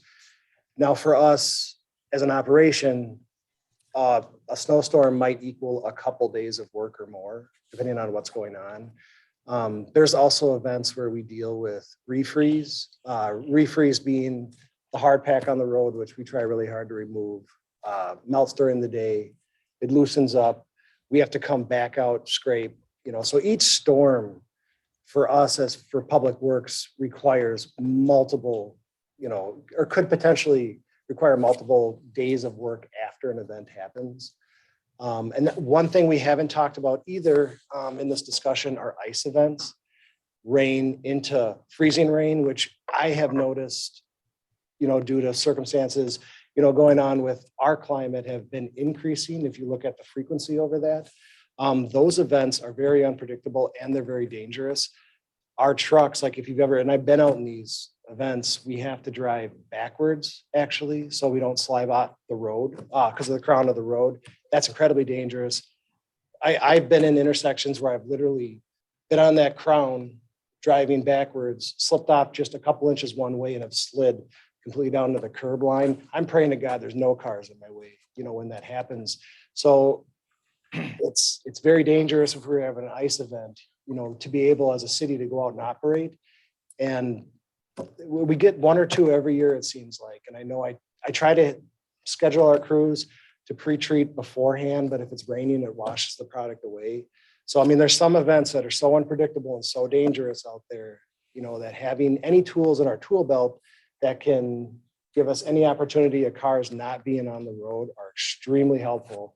We have a dump truck, a brand new one that, was damaged. And right now it's a year out before we saw it back. So losing this equipment is not an option for us, just because the turnaround isn't there. So we try to protect that valuable equipment at all costs. Yeah, and if you guys want to do those working group discussions again, I'm more than game to come and meet again, just FYI. Yeah, excuse me. Thank you for that. So we do have the list of all of the attendees, your email addresses and that. So if that is something that we look at doing down the road, we certainly will reach out to everyone to see who's interested in that. So thank you for that. Well, and speaking of that, for people who want to send more comments or more background. Yep. Just use that same email address that you RSVP, police@ColumbiaHeightsMN.gov. Yeah. So if anyone has any follow-up information, or they didn't have a chance to speak tonight or had something that they thought of afterwards, use that same email address, and we'll continue to compile this information. And so especially if it's something a little, like if you have like some real, like a deeper detail as far as what exactly you think would work, and you don't necessarily want to share here, or it's just too detailed, feel free to send that to that police@ColumbiaHeightsMN.gov, and we'll add that to this conversation tonight. All right, Jessica, are you there? We lost you for a second, but I see you're back. Yeah, I'm here. Apparently my internet decided to crash. So I'm Jessica Oldham, if you can hear me. I think you can. Yep. Okay. I am a renter in Columbia Heights, so I have that aspect going for me. I've lived in Columbia Heights for about 16 years. I also have a son who's about to be driving, so I kind of have that going for me. My biggest thing is obviously I'm a renter. I'm lucky I have the space. I have a huge driveway, so I'm lucky in that aspect. But my thing is when you talk about lifting the band earlier, you still have that bump from the snow. And we all know, like, our road is teeny tiny, like we have no space. I've had to call an ambulance before because of an injury to a child where minutes and seconds literally counted on my child being able to live or die, like losing blood type thing, where I wasn't home. I had to call an ambulance. And if it would have been a winter month and there was a snow or a car, how is that going to happen for my kid? And so that's kind of where I'm at. I like the fact that, the winter, that people can park in the street in the middle of the night so they can do their job. And most importantly, I thank the men and women who are out there risking themselves really because the roads at that point before they're plowed, I mean, it's scary. My husband was a tow truck driver for many years. It's scary. Even at any point as a tow truck driver, it's scary to think about somebody in the line of work where they have to put their life in danger, a cop, a police officer, that type of thing. Like for me, I want my roads clear. I want people to move off the street. I have many vehicles. I have camper. I have a trailer. And I still find room for it. So my thing is people should be able to find room for their stuff too. So we can have safe streets all the time. And so I'm completely for what we got going on now. And I don't want it to change because I have had to call the police. Our neighbors have had fires and we've had to literally move our vehicles so the firemen can get to a garage that is literally in our backyard. So I am for it. And I want to thank you for your time tonight. All right, thank you for the comments. Ben, who do we have next? Well, so we have about 23 minutes of this window of time. So we still have plenty of time for people to want to ask questions. I have a couple people who just wanted me to read their comments. So I have Cliff Johnson. Horrible. Oh, Sorry. Sorry, I have a kid yelling at me. Apparently I'm No worries. all right, Cliff Johnson just had a comment. I think part of the frustration our citizens feel is the inconsistency of the ticketing. Like the chief said, they back off ticketing in March. This seems like an unfair policy, enforcement policy. So it's Yeah, and the reason we back, and again, we don't always back off. I mean, if we have a real snowy March, we'll continue with that. But if it looks like we're having an early thaw, again, it goes back to that reasonableness thing. And I think there's been and that's one of the reasons, for example, with November, when November 1st started this year, we didn't cite until we had it actually a snow event that came in, and then we started that.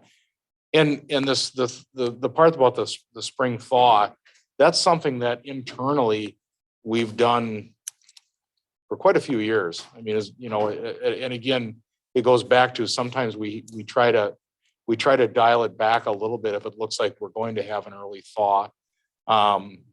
Again, is it subjective? Yeah, it is.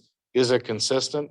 No, but at the same time, we also have to take into consideration what's the goal of that winter parking ban, that 2 to 6 parking. It's because the ultimate goal is to keep those streets clear so that the plows can get through.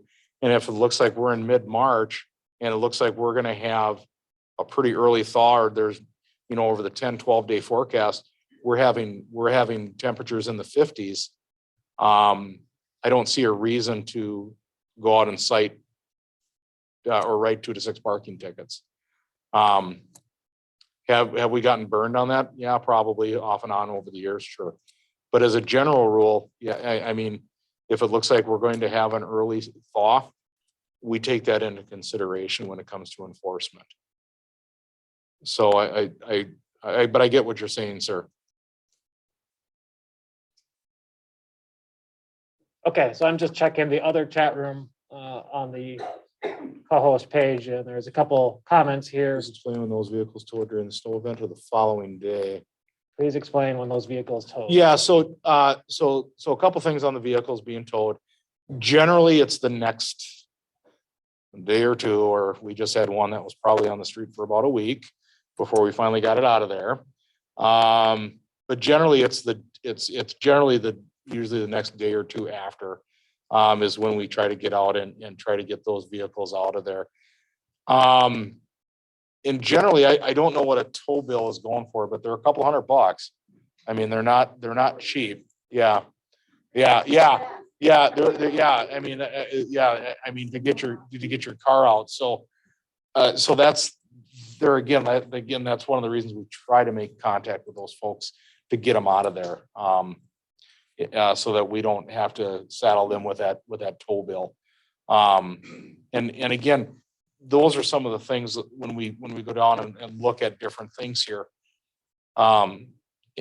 You know, and that was one of the concerns that I had when we decided to go ahead and just warn for the first few weeks in November. Because if all of a sudden we got blasted with a big snowstorm around Thanksgiving, it could have been a mess. We didn't have that. So we were able to continue, and then with that first snow event, I think things worked out pretty well. Again, a lot of it comes back to that conversation that we have back and forth with Public Works on those types of situations. Lenny's in a difficult spot. We're dealing with everyone here and everyone on Zoom is getting a really nice look at what inside government it looks like. You're trying to balance the two sides of, the issue, and you're not going to make everyone happy is kind of what we've been running into with this. And we have individuals that, are very good and move their cars, and it's not an issue. We have some that don't. Now, with that said, it's like a slow moving train when Lenny has to get this operation started, and we try to ease into it with the warnings, with, whatnot, as we come into a winter where we have more storms. Hopefully we kind of get everybody conditioned, and then we kind of phase out of it going into the spring as the storms lighten up. Now I've seen this operation. It's slow to start, and then it runs pretty well. People are out of the way, and then it slows down again, once we get into spring. But I mean, regardless, whether we use or we operate kind of in the gray, like what Lenny was saying about how sometimes they take it, sometimes they don't. Ultimately we have to get cars out of the way. And if we don't have the public's help in that, we're going to have to look at options that are towing and removing. Public Works can't come out, and plow until these cars are gone. That's going to be a huge cost onto the resident if you're looking at it from that, aspect. And that could be a cost that happens 15 times in one winter if, we get 3+ snowstorms, $300-400, and you got to go find your car somewhere in Minneapolis. So there's kind of a give and take here. But, regardless. Should have been a lesson after the first time. Yeah. That's my opinion. Pocket foot hurts. And those are all. People that talk about how we're in poverty-stricken city. $100-300 ticket. And those aren't a Public Works question. Those are questions. Yeah. That are going to be you guys will have to have, your representatives.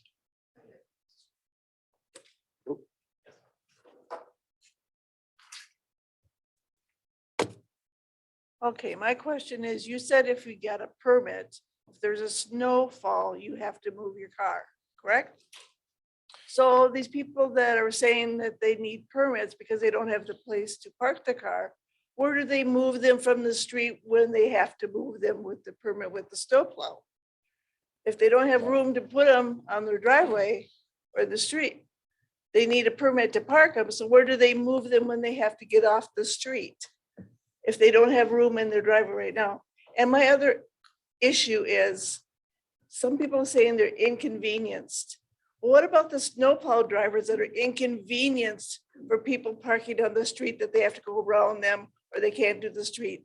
So let's think about the snowplowers also, besides just themselves, that they are inconvenienced. You're inconvenienced the snowplowers that we pay taxes for them to do our streets. So, yeah, as far as just to clarify the parking permits, they're null and void if we get a 3-inch snowfall or more. And so anything lower than that, we don't usually deal with it too much, but you know, in getting to the, you know, I do just get to make one comment about the snow, the plow drivers. I didn't realize the level of risk that plow drivers have during the winter months. Workers' comp issues, and we're not going to get into the weeds on it, but workers' comp issues with plow drivers is pretty significant. And I'm not talking about Columbia Heights specifically. I'm talking about in general. I was really educated on that part. I didn't realize, and like that one vehicle or that one truck that we were talking about that's out of service, that's been out of service for a year. They're pretty lucky that driver didn't get hurt. But yeah, you don't realize how much you're banging around inside the cab of one of those trucks. And then to hit a vehicle or it'd be involved in a car crash or something like that. Like I said, it's much higher rate of injuries compared to any officers, police officers, as far as car crashes, run an emergency, quite a bit higher. So, yes. I had the opportunity last year to do a ride along in a plow. And I think part of the problem from the general public, and I don't mean this in any way insulting, but I think one of the problems is we have a perspective of what a street looks like when we're driving our car.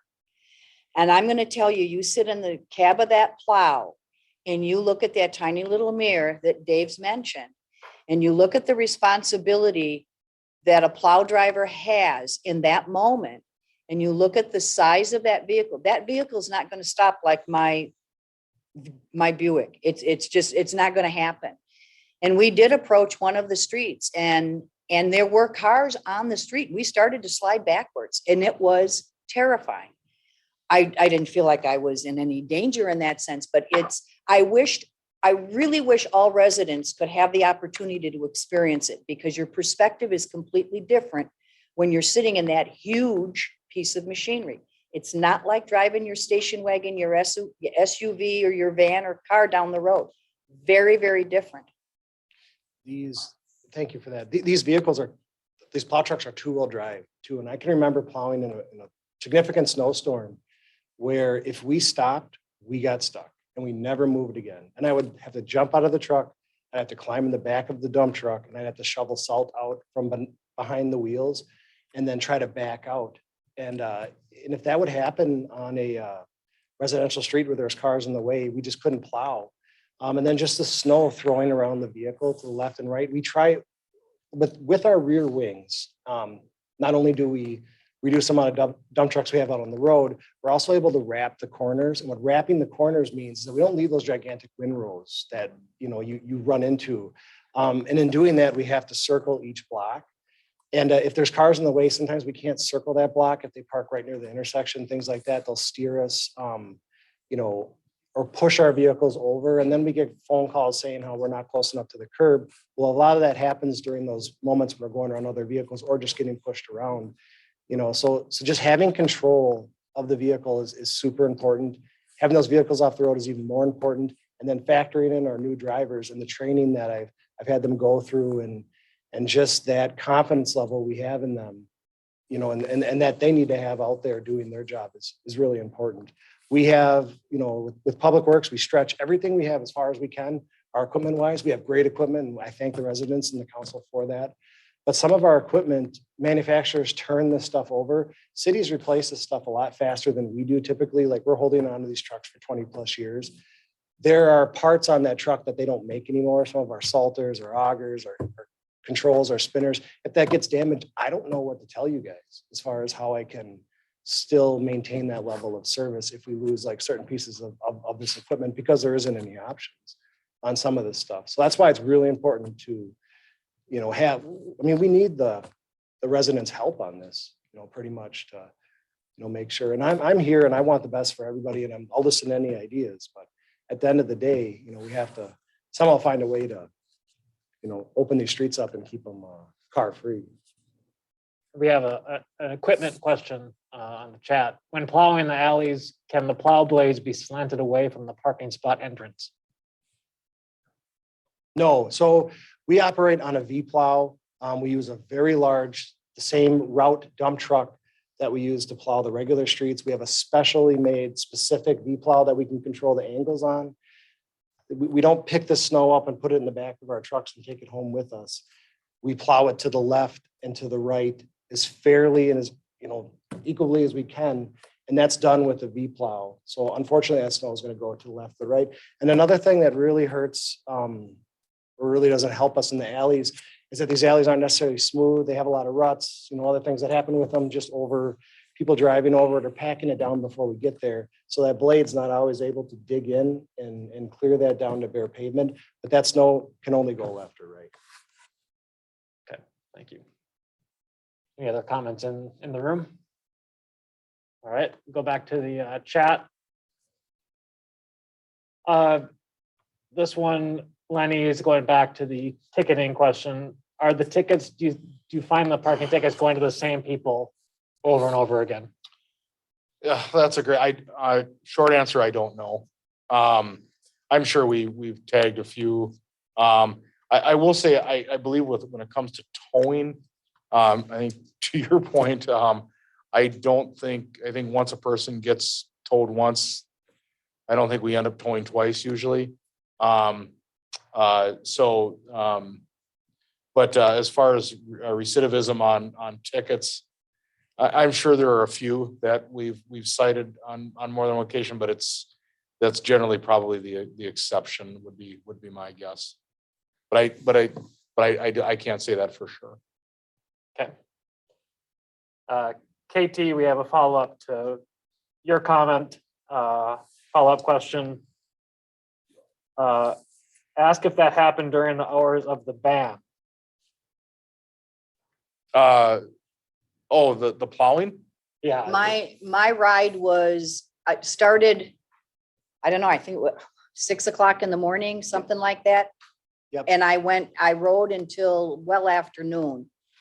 And it was not during nighttime hours, but to speak to that, it's amplified in the dark. The plow driver's eyes are moving constantly because they're looking at every single piece of territory of earth around them. And they're constantly working on that. So at nighttime, when your vision, you're not going to have the same capability of looking down the street 10 feet or 15 feet or whatever the visibility might be. What I've shared would be, in my opinion, would be amplified at night. And I'm sure, Dave, you can confirm that. Yes. So I hope that answers their question. And that event that you rode along with us on, we had started, I think, at 1 a.m. and we had plowed from 1 a.m. and then our driver was able to pick you up at 6 a.m. and then we continued on because that was a larger snowstorm and it continued to snow like throughout the day and night. It wasn't like a nice wrapped up package, here you go, it's done at 2. But yes, and I know where you're talking about on those cars were, and I'm assuming they were probably there at the beginning at 1 and throughout, our ride along. Okay, we have just a comment. It does seem that we should have a community plan for how we accommodate renters versus ownership of homes. If you are trying to survive in this housing and rental market and are being economical and have roommates that might have their own vehicles, we should have a formal way to support that. So it's just a comment there. Ben, are you able to, I don't know this, are you able to print these comments out so we can Yeah, I'll look at Okay. that after. okay. I would like to commend Columbia. So Gail didn't want to talk earlier, but just had a comment that she's in favor of the winter parking rules and the way they're handled. And we got Rebecca here. If police aren't enforcing the law or unable to enforce the law, then why aren't police the first to be championing changes to the ordinance so that it falls in line with what they are actually able to enforce? Well, so again, our role is to, to support the public works. I think that, again, I'll go back Could we enforce citywide every night? Absolutely, if we staffed it that way. But I can assure you, if we started doing that, the phones would be ringing off the hook. I guarantee it. I mean, like I said, we get it on all sides, right? And so, you know, that's a conversation we can have as we look at this. But I just, you know, I think it goes back to the one. That's not really what I'm asking there. I'm not wanting Okay. to enforce it more. I'm wanting the ordinance to be in line with what is enforceable. Okay, got it. Okay. I see what you're saying. So I think some of that might come down to what, I guess it goes back to what are the, I'm not sure how to phrase this. What are the things that as far as the ordinance goes, what are some of the minimal things that we can do, but at the same time, be there to make sure that we're doing everything that we can to support public works. I think that's maybe the question. And again, we can look at that. I will tell you that when you look at what other cities are doing, you know, we're fairly, as far as the parking ban ordinance itself, it's fairly, I mean, I would say it's in line for the most part with other cities of similar size in the metro. Is that an accurate statement, David? Yes. Okay. We're pretty much right in the middle. Okay. Very standard. for Yeah. a City our size. So what are the stipulations that are agreed to when requesting an on-street permit? It seems like people who are willing to ask are more willing to be held. Well, so the permits themselves, the people who get the permits generally are pretty good about getting their vehicles off the streets. I'm sure we've cited a few, or, you know, probably even this season. Like I said, you know, we do have a checklist as far as what we look at when we look at the addresses. Is it subjective? Yeah, it is. It is somewhat subjective. There's no question. But we try to, like I said, we really do try to look at and talk with the homeowners to look at what the actual needs are. There was that one person online earlier that talked about that person wanted 2 permits.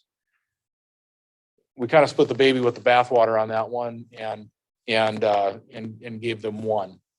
Again, you know, we're doing, when it comes to the permits and that, you know, we try to analyze each one on a case by case basis.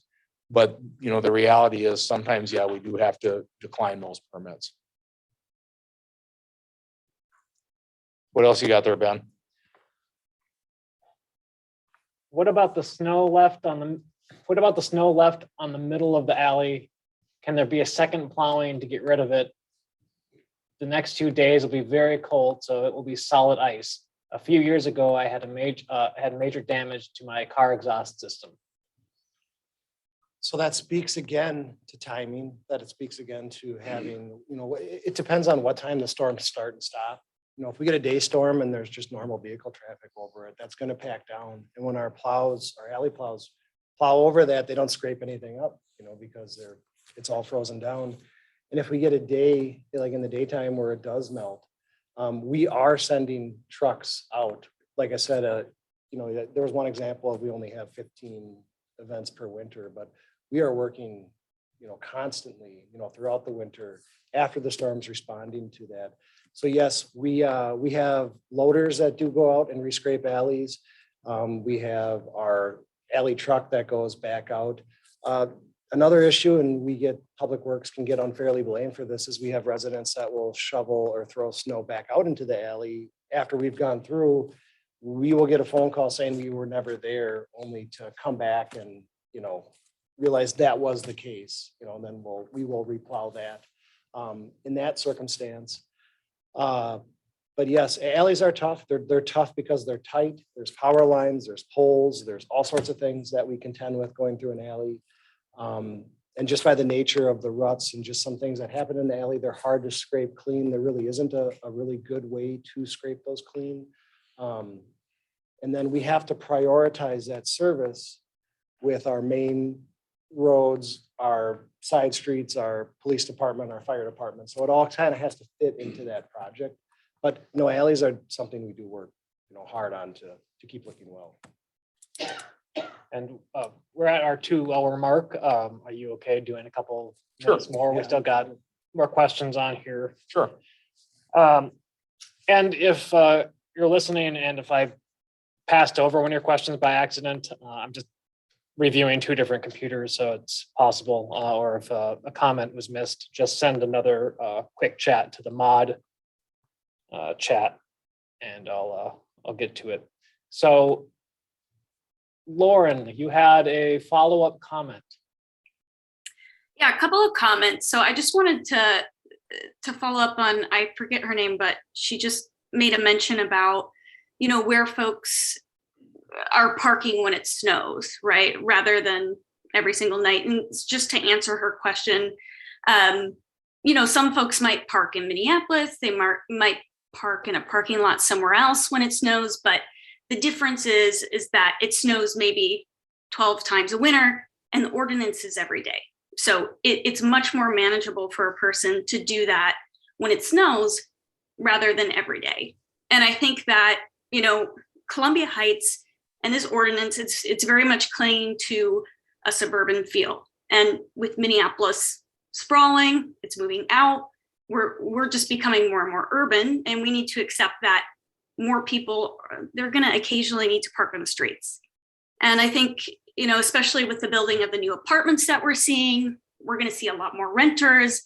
Not allowing renters to obtain a permit is just, it's discriminatory. And landlords can't just decide to whip up a parking space either, nor do they really care. This kind of just puts the renter in a position to risk a ticket or maybe try to get out of their lease, which might not even be an option. And they ultimately might decide to move because of a parking ordinance, which I think is a little silly, because ultimately, again, it comes down to the landlord's compliance. Are they willing to build a parking spot, or do they even have the space? A lot of these folks might even be renting out their home, which we've talked about, are single car garages. Maybe they have 2 alley spaces. That's what my house is like. And, if I had to build out a parking spot, I've had renters and people that have lived with me prior. If I had to build out a parking spot, I would have to do some serious landscaping. It would cost, $50,000. I don't know how much, but it would cost a lot of money. And we got to consider the median income of the people in Columbia Heights. It's around $33,000. We just don't have the income to build additional parking. So instead of putting it on the community to say, hey, figure it out, this is kind of where we're looking at the city to step in and help out with some of these folks that don't have the income or the means to build a parking spot. And that's it. What about those of us that were forced by the fire department to put parking spaces in? They basically said, we're going to tow your stuff. Either you put parking there or we're going to tow your stuff. Why don't we get that back in place? I spent $10,000 on a concrete slab that I was forced to put in to store my camper on because I had a neighbor complain. But yet I look at all my neighbors around me. They're all got their boats parked in their backyard. There's cars in their backyard. It's a disaster around me. It's like, if you want a parking spot, you put a parking spot in.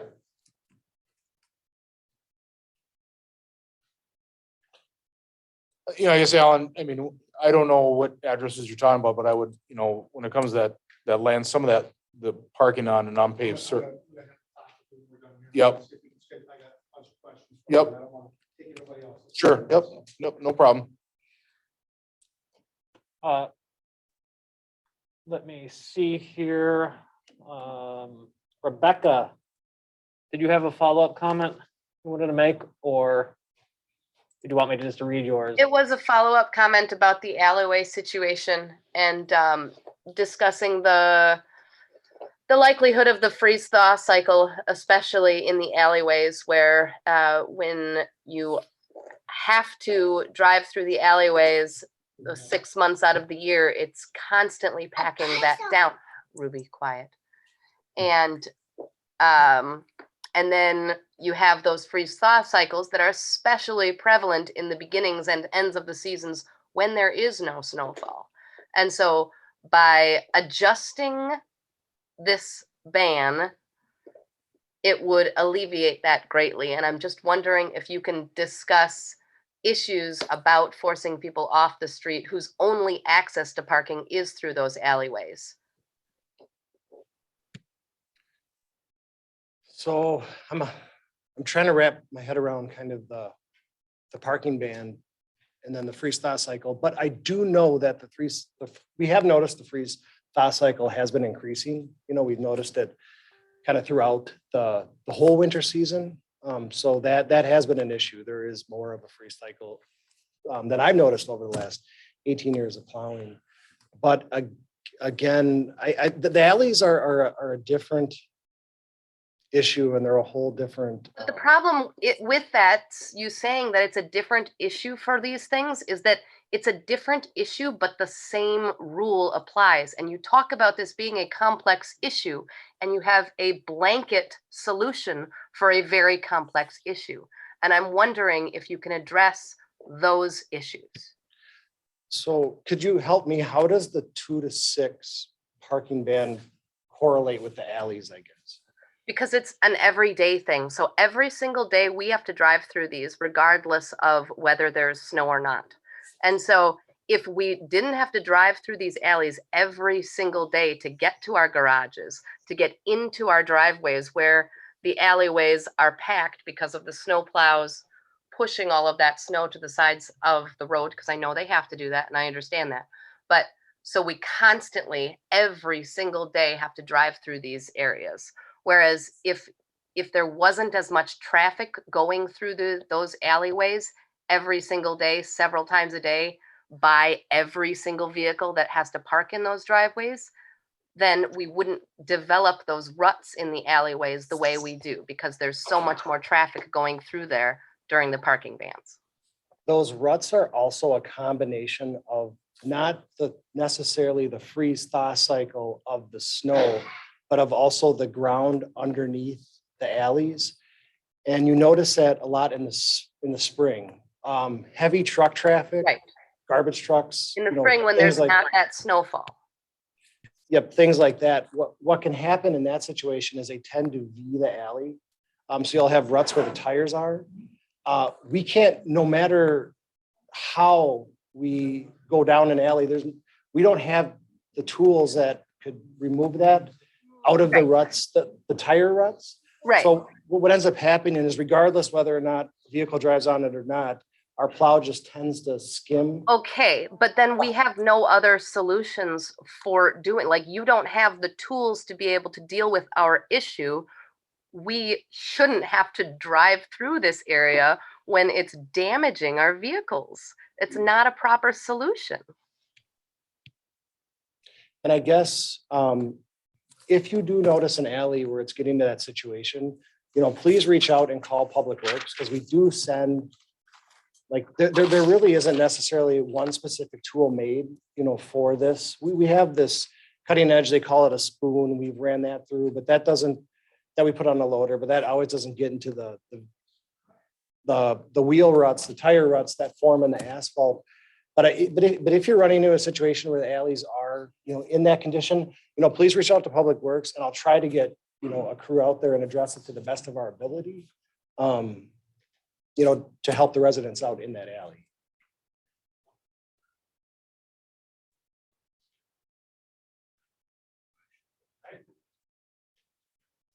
So, yes. Is there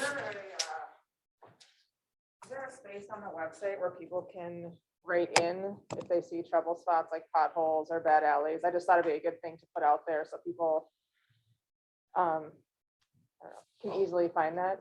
Is that correct? Yes, and give me 1 minute just to make sure I have the address to that correct. And also take this time to thank the mayor and all the city council members, I believe all of them are present here either on Zoom or in person, and David and Lenny for coming here and answering these questions, and for all of you for being here and answering or asking great questions. And I'm still looking at yeah, it looks like we don't have any more comments or questions. So as I look for this website, Lenny and David, do you want to give any plugs for any other resources? So I guess just real quick, just one closing comment on my end. So what we'll do is we'll take this information and these comments as well. If you can copy and paste them into a Word doc or something, then, and look at all this, go through all this feedback, have a conversation with Public Works, and look at some other ideas on how we can improve on what we're doing. You know, we kind of had, you know, comments all over the board here. Some people are saying, don't change a thing. Other people are saying, yeah, you got to look at this, this, and this. What I will tell you, regardless of what we do, whether we make some tweaks to the current operations or whether we keep things the same, we're not going to please anyone or everyone. We just simply won't. I can assure you of that. And so, but we'll certainly take a look at some of this. Once we go through all of this, then we will sit down with council at a work session in the future. Now, when I say in the future, it probably will be towards the end of this season. When I say this season, closer towards April, by the time we get to this. But this was a good time to have it, so we can work through this and get a little bit of a jump start on some of this and be able to present to the council at a little more of a timely fashion. So, so that's really all I had. David, I don't know if you had any closing thoughts or comments. No, I appreciate this time and I appreciate everyone's questions and concerns. And I'm Public Works, myself included, we're always willing to look at new ideas. And, you know, I find great pleasure out of making more efficient, you know, better snow operation for the residents. So I'll entertain any idea or any suggestions, you know, that come our way, you know, if they can come our way. And if they, you know, are a way that can make a better snow removal operation for the residents, I'm all for that. But like I said, we have to kind of balance, you know, the operation, the cost, the end results. And just like Lenny said, it's whether it's the private world or the public world, you just can't make everybody happy. But, you know, we'll certainly try to do the best we can for the residents. So thank you, you know, for giving, you know, us the opportunity to listen to your guys' comments and concerns. And to answer the mayor's question, if you go to www.columbiaheightsmn.gov, on the front page there, if you go to How Do I, there is a place where you can click on Report a Concern, and that will any number of concerns that you want to report, you just plug in your name, your email address, and what your concern is, and submit it, and it will be sent to city staff in email. So again, that's www.columbiaheightsmn.gov, and then How Do I, and Report a Concern. And again, if you want to send any other feedback about winter parking, send that to please@columbiaheightsmn.gov. If you want to listen to the podcast where we answered winter parking rules, it's www.columbiaheightsmn.gov/podcast. And we have 6 roll call podcasts on there to listen to. And then I think just going to double check that we don't have any more comments or questions, and hopefully didn't miss anybody. But you have any other thing you want to say? No, I think I don't have anything. I don't know, folks, anyone here in the audience? Okay. Thank you for doing this. Thank you for opening up the discussion so we could make this happen and give a chance for everybody to give their opinions. Yep. No, thank you, Mayor, for this. Mayor had some really good input on this, and so no, a lot of good feedback here. So with that, we'll be reaching back out to the council eventually here in the near future. So All right, Thank you, everybody. Chief Lenny Austin and Superintendent of Streets and Parks, David Cullen, thank you very much. Good night, everybody. All right, thank you. Thank you.